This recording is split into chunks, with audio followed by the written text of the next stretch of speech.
Asani asru nudujil falsafatil Yunaniyah. Yang kedua, fase matangnya filsafat Yunani. Sabako nudujal falsafatil Yunaniyah zuhurul harokati sufistoiyah. Matangnya filsafat Yunani didahului oleh munculnya gerakan sofistri. Allati asya'at nau'an minal istidlalil mukhotil, yang menyebarkan sejenis penalaran orang yang licik. Alladzi yakumu alal khida, yang berbasis pada tipuan, wal mugolatoti dan falasi, watazifil haqoik dan pemalsuan fakta. Washtaharo min a'lamiha Protagoras, di antara tokohnya yang populer adalah Protagoras. Alladzi wafada ila Athena sanah arba'umi'ah wa khamsina qoblal milad, yang datang ke Athena pada tahun 450 sebelum Masehi.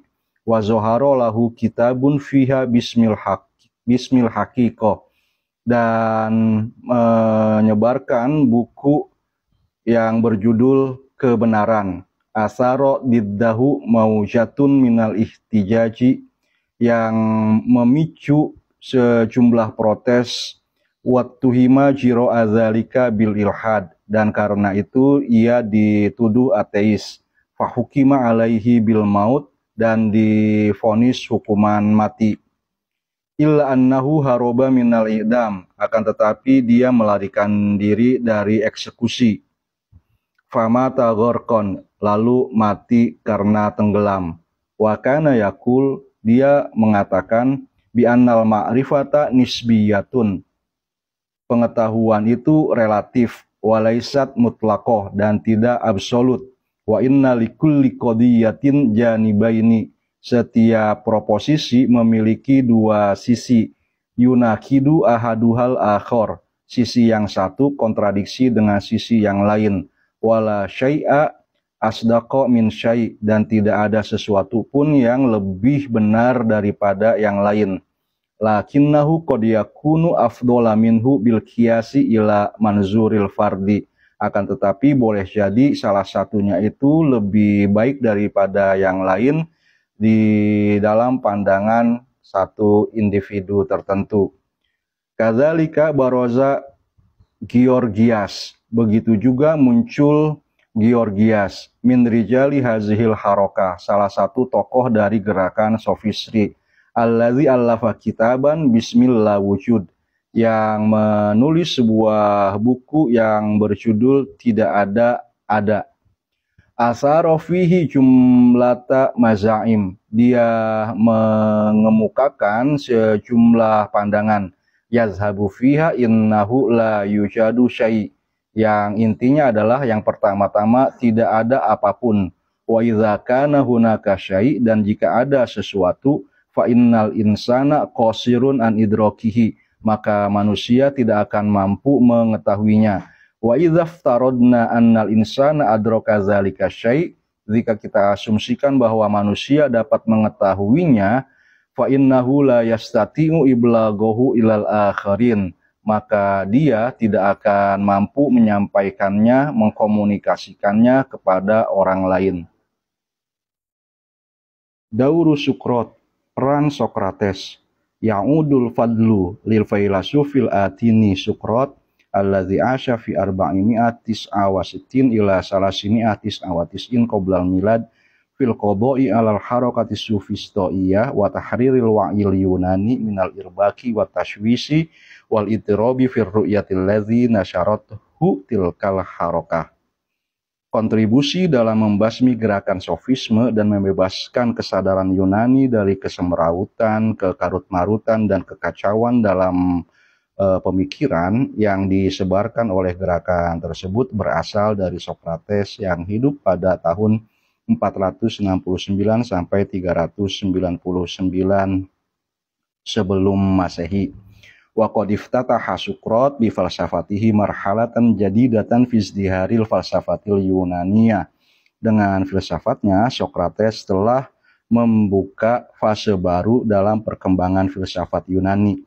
Wa mahada litilmizihi Aflatun tatwiro hazihil falsafati ila madiyatin wasi'ah, dan memberikan landasan bagi muridnya Plato untuk mengembangkan filsafat ini kepada spektrum yang lebih luas.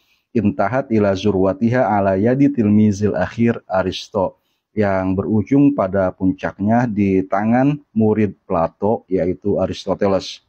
Ya Rosukrot, Sokrates berpendapat, innal insana ruhun wa aklun yusaituru alal hissi wa yudiruhu. Manusia adalah ruh dan akal yang menguasai dan mengatur indera. Wal qawaninu adilah li'annaha shadiratun anil akli wa mutabiqatun littabi'atil haqqah. Dan aturan itu adil karena ia berasal dari akal dan sesuai dengan kodrat yang benar. Wa innama fil akli minal qawanini hiya suratun liqawanina ilahiyah goyiri maktubatin bal marsumatin fi qulubil bashar. Dan undang-undang yang ada di dalam akal adalah gambaran dari undang-undang ilahi yang tidak tertulis tapi terukir di dalam hati manusia. Fama yahtarimul qawanina yahtarimul akla wan nizomal ilahi. Karena itu orang yang menghormati undang-undang berarti dia menghormati akal dan sistem ilahi. Wal insanu yuridul khaira daiman wa yarfudus syarr. Manusia itu senantiasa menghendaki kebaikan dan menolak kejahatan. Wa indahu annal fadilata ilmun war razilata jahlun. Menurut Sokrates, keutamaan adalah ilmu dan ketercelaan atau keburukan, kerendahan, kenistaan adalah kebodohan. Amma dinu fahuwa takrimud domirin nakiyil adalatil ilahiyah. Adapun agama itu tidak lain dari penghormatan hati yang jernih terhadap keadilan ilahi. Wa amana bil khulud, dan beriman kepada keabadian. Wa innan nafsa mutamayyizatun anil jasad. Jiwa itu berbeda dengan tubuh. La tafsudu bifasadihi. Jiwa tidak rusak dengan rusaknya tubuh. Bal innaha takhlusu minhu bil maut. Alih-alih jiwa itu terbebaskan dari tubuh lewat kematian. Li'annahu sijnun laha, karena tubuh adalah penjara bagi jiwa. Wa ta'udu ba'da zalika ila tabi'atihas sofiyah. Setelah kematian, jiwa akan kembali kepada karakternya yang jernih. Laqad ahdasa Sukrat taksiron hailan fil hayatil aqliyah inda ahli Athena. Sokrat telah menimbulkan pengaruh yang sangat besar dalam kehidupan rasional di kalangan penduduk Athena.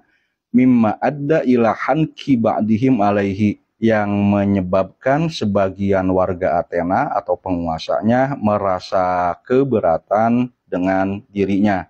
Falafaku diddahu tuhmata inkaril alihati sya'biyah.